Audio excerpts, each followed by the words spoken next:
بسم الله الرحمن الرحیم. نن زمونږ د طریقة العصریه د اولې حصې الدرس التاسع والعشرون یعنی 29 نمبر درس دی، یو کم 30 نمبر درس دی.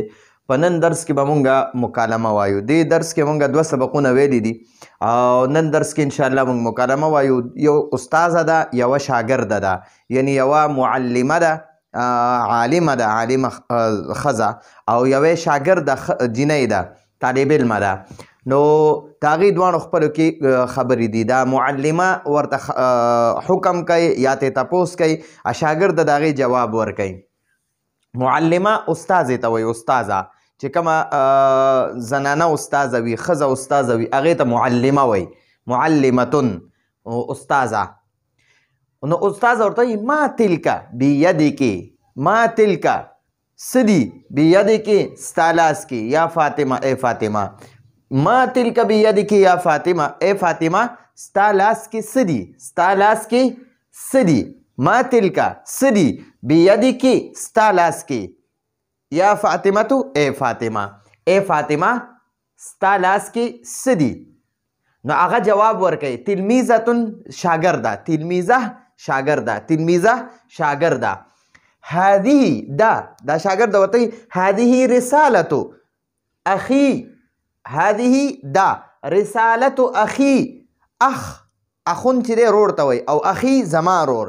هذه رسالة اخي دا زما د ورور خط دی، دا زما د ورور خط دی. هذه رسالة اخي دا زما د ورور خط دی. هذه دا رسالة، رساله چې دی خط ته وایي، او اخي زما د ورور، زما ورور.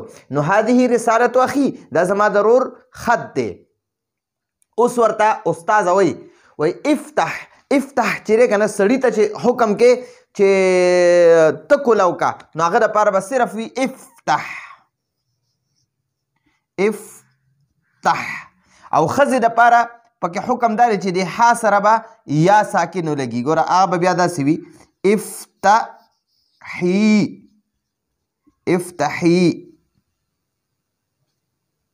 چې یو سړي ته حکم کې چې ته کولاو کا، نو هغه ته به وایي افتح. او چې یوې ښځې ته حکم کې چې ته کولاو کا، نو هغې ته به وایي افتحی. د ح سره ګوره د ح سره دلته کې یا نشته، نو دا د سړي دپاره د امر صیغه د حکم دی. او دلته کې د یا سره د ح سره یام ده، نو دا وګوره افتحی دا د مؤنث او د مذکر یعنی د سړي ته د حکم کولو کې او ښځې ته حکم کولو کې فرق دا دی چې سړي دپاره به صرف افتح او ښځې دپاره افتحي. نو د استاذه اوس د خپلې شاګردې ته وایي افتحي، افتحي الظرف، افتحي ته کولاو کا، الظرف لفافه، وقرئي چې سړي ته وایي ته ووایه، نو هغه ته به وایي اقرأ، اقرأ، اقرأ. ٹھیک شوه؟ د حمزه سره به یا نه وي. او چې ښځې ته وایي ته ووایه، سړي ته وایي چې ته ووایه نو اقرأ. او چې ښځې ته وایي ته ووایه، نو هغې دپاره به اقرأي، اقرأي داسې به ورته وایي. د حمزه سره به یا ساکنه مو لګي. نو دا یا ساکن چې ورسره دا د مؤنث دپاره د امر صیغه ده. او چې کله ورسره یا ساکن نه وي، نو دا سړي ته د امر صیغه ده.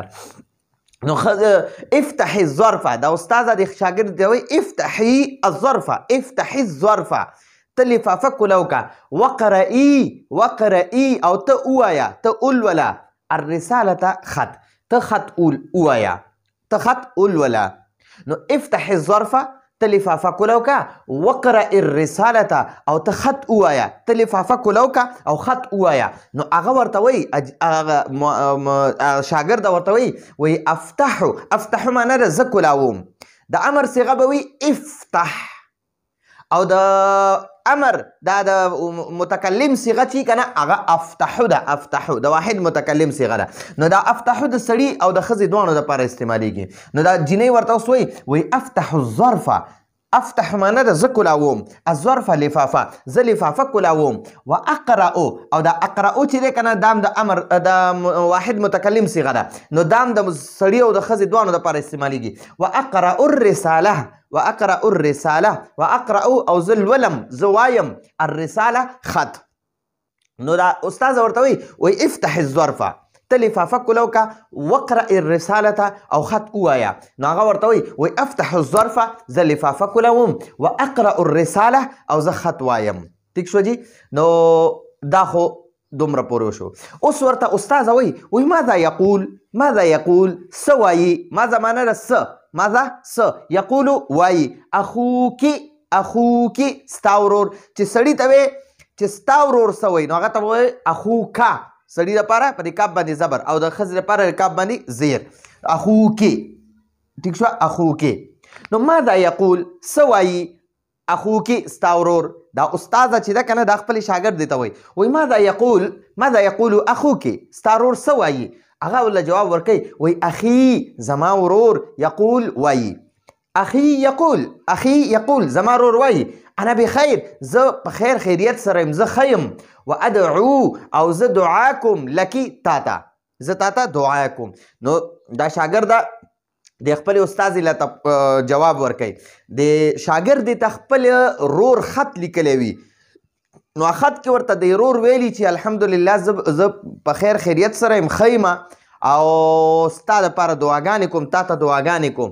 نو دا استاذه د شاګرد نه تپوس کوي ماذا یقول څه وایي اخوکي ستا ورور. هغه ورته وایي اخي یقول زما ورور وایي. شاګرد ورته وایي اخي یقول زما ورور وایي انا بخیر زه ښه یم، زه په خیریت سره یم، زه خیر خیریت سره یم. وادعو او دا ادعو دا د واحد متکلم صیغه ده. ادعو دعا یدعو باب نه ده، دعا یدعونا. ادعو زه دعا کوم د واحد متکلم صیغه ده، واحد متکلم. لکي تاته یا ستا دپاره دعا کوم.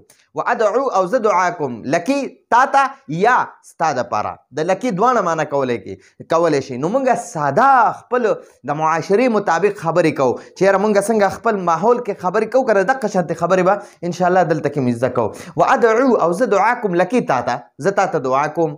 مونږ داسې نه وایو که نه زه ستا دپاره دعا کوم، بلکې مونږ داسې وایو زه تاته دعا کوم. نو دا ما د دې مکمل ترجمه هم لیکلې ده.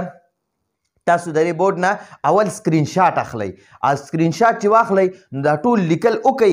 د لیکلو نه پس بیا تاسو دا سبق اورئ او هغه لیکلو ته ګورئ نو انشاءالله ډېره فایده به درله درکوي.